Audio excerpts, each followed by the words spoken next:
Assalamualaikum warahmatullahi wabarakatuh. Halo semuanya, di video kali ini aku akan melakukan sharing session mengenai tips lancar kuliah PPG Prajabatan selama 2 semester.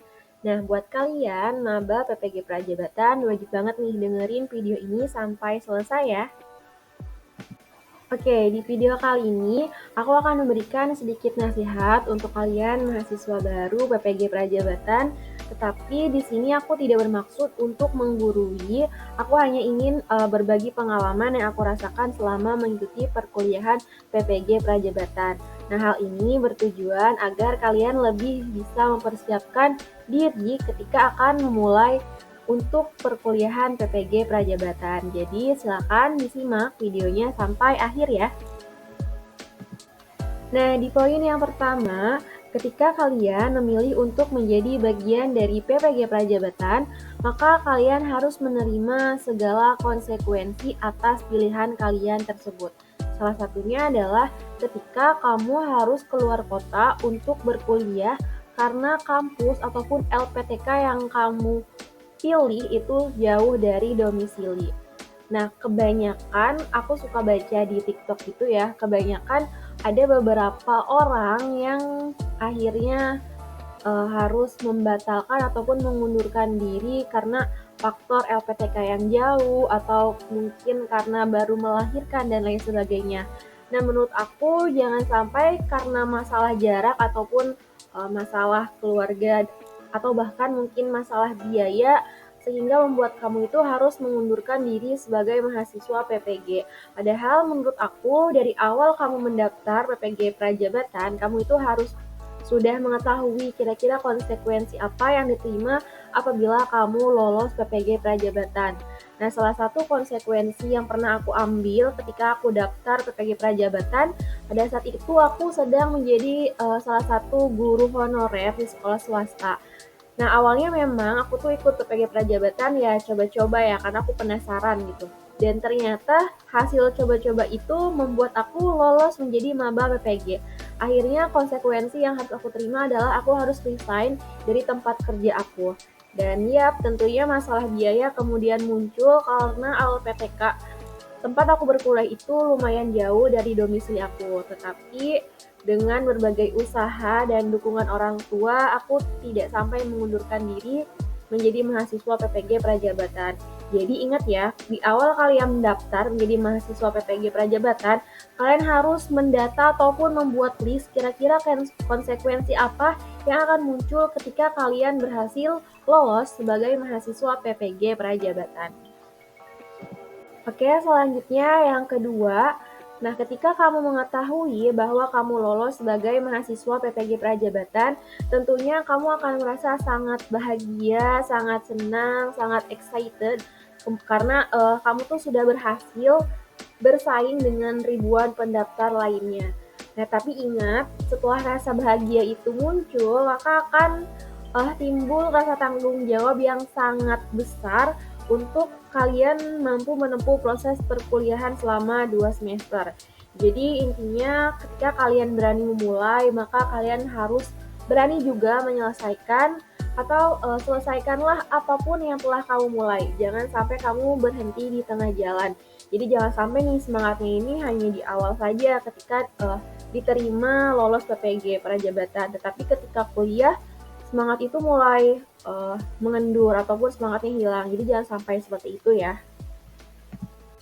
Nah, selanjutnya yang ketiga, persiapkan diri kalian secara fisik, mental, dan keuangan apabila LPTK kalian di luar kota.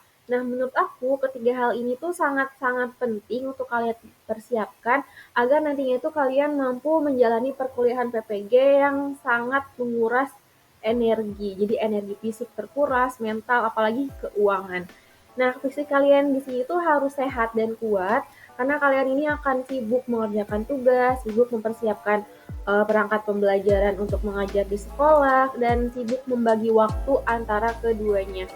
Nah, mental kalian juga harus siap dan jangan sampai kalian itu merasa stres, apalagi jika kamu belum sepenuhnya tuh mampu beradaptasi dengan kegiatan baru tersebut.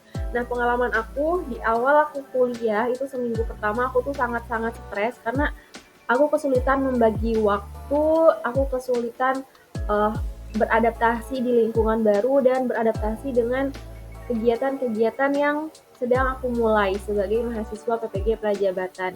Jadi kalian benar-benar harus menyiapkan fisik, mental, dan keuangan kalian ya. Yang keempat, menurut aku kalian itu jangan terlalu ambis di awal perkuliahan. Jadi silakan kerjakan tugas sesuai arahan dan jangan terlalu perfeksionis karena kalian nantinya itu bakal ngerasa capek duluan. Nah, pengalaman aku di awal kuliah itu terlalu bersemangat, jadi terlalu antusias gitu. Misalnya dalam mengerjakan tugas, jadi aku berusaha mengerjakannya sesempurna mungkin. Misal dengan mencari jurnal-jurnal yang relevan, kemudian dari bentuk tugasnya yang ya perfeksionis lah seperti itu. Nah, ternyata hal tersebut itu nggak baik loh, dan malah bikin semangat yang menggebu-gebu itu semakin menyusut kian waktu karena kalian terlalu semangat dan terlalu sempurna di awal. Jadi menurut aku ya kalian nikmati aja prosesnya, kerjakan tugasnya sesuai arahan, jangan terlalu berlebihan karena itu nggak baik dan nanti kalian bakal ngerasa capek duluan, itu nggak bagus banget untuk kalian ya. Nah, berikutnya yang kelima, menurut aku ini penting banget, kalian itu harus perbanyak melakukan kolaborasi dengan teman sekelas. Misalnya ketika ada tugas, kalian tuh jangan pernah merasa menjadi orang yang paling bisa. Kalian itu butuh banget yang namanya kolaborasi, ataupun sharing dan diskusi mengenai tugas yang diberikan oleh dosen. Jadi intinya tuh jangan merasa paling pintar dan merasa paling bisa. Nah, menurut pengalaman aku, PPG itu beda banget dengan kuliah pada S1. Jadi kalau di PPG itu kalian masuk bareng, lulus pun harus bareng. Intinya perbanyak ngobrol dan berbagi praktik baik. Karena di sini kita tidak bersaing untuk mendapatkan IPK tertinggi ataupun nilai terbaik. Jadi di sini tuh kita benar-benar saling belajar dan mengembangkan diri bareng-bareng agar bisa menjadi seorang guru yang profesional seperti itu.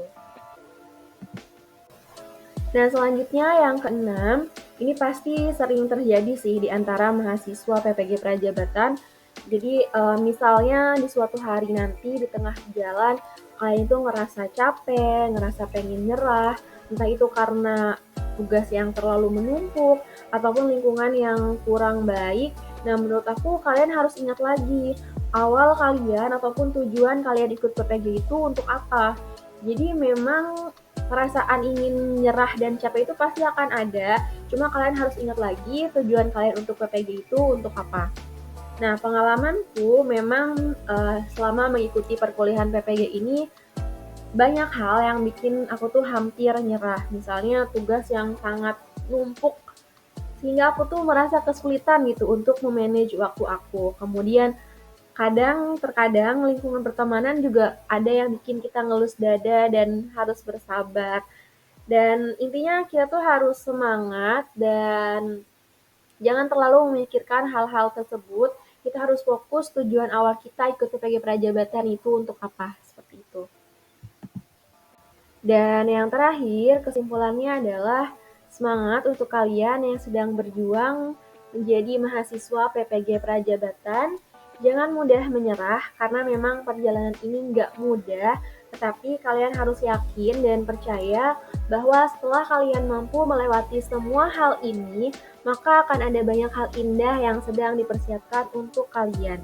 Dan ya, kalian boleh banget ngeluh, boleh kok kalian itu ngeluh, asalkan satu, kalian jangan pernah berpikir buat nyerah. Pokoknya kalian itu harus ingat, banyak banget di luar sana orang-orang yang masih berjuang agar bisa ada di posisi kamu saat ini. Intinya kalian harus bersyukur dan mensyukuri apapun yang sedang kamu jalani hari ini. Bisa jadi yang kamu jalani hari ini merupakan mimpi dari ribuan orang di luar sana.